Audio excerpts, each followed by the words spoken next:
Badiyadka police ಠಾಣಾ ವ್ಯಾಪ್ತಿಯ ತಾಳದ ನೆಲ್ಲಿಕಟ್ಟೆ ಎಂಬಲ್ಲಿ ಇಂದು ಮುಂಜಾನೆ ಸಂಭವಿಸಿದ ಭೀಕರ ರಸ್ತೆ ಅಪಘಾತದಲ್ಲಿ ನೆಲ್ಲಿಕಟ್ಟೆ ನಿವಾಸಿ ಶಂಸುದ್ದೀನ್ ಪೈಕಾ ಸಾವನ್ನಪ್ಪಿದ ಘಟನೆ ನಡೆದಿದೆ.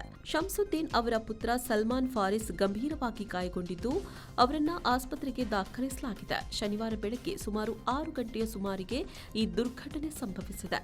ಶಂಸುದ್ದೀನ್ ಅವರು ತಮ್ಮ ಮಗನೊಂದಿಗೆ ಕಾರಿನಲ್ಲಿ ಕಾಸರಗೋಡು ರೈಲ್ವೆ ನಿಲ್ದಾಣಕ್ಕೆ ತೆರಳುತ್ತಾ ಇರುವಂತಹ ಮಧ್ಯೆ ಕಾಸರಗೋಡು ಡಿಪೋದಿಂದ ಪುತ್ತೂರಿನ ಕಡೆಗೆ ಚಲಿಸ್ತಾ ಇದ್ದಂತಹ ಕರ್ನಾಟಕ ರಾಜ್ಯ ರಸ್ತೆ ಸಾರಿಗೆ ಸಂಸ್ಥೆಯ ಬಸ್ ಹಾಗೂ ಕಾರಿನ ನಡುವೆ ಮುಖಾಮುಖಿ ಡಿಕ್ಕಿ ಸಂಭವಿಸಿದೆ. ಅಪಘಾತದ ತೀವ್ರತೆಗೆ ಕಾರು ಸಂಪೂರ್ಣವಾಗಿ ನಜ್ಜುಗುಜ್ಜಾಗಿದ್ದು ಗಂಭೀರವಾಗಿ ಗಾಯಗೊಂಡಿದ್ದ ತಂದೆ ಮಗನನ್ನ ತಕ್ಷಣವೇ ಇಂದಿರಾನಗರದ ಖಾಸಗಿ ಆಸ್ಪತ್ರೆಗೆ ದಾಖಲಿಸಲಾಯಿತಾದರೂ ಚಿಕಿತ್ಸೆ ಫಲಕಾರಿಯಾಗದೆ ಶಂಸುದ್ದೀನ್ ಅವರು ಕೊನೆಯುಸಿರೆಳೆದಿದ್ದಾರೆ.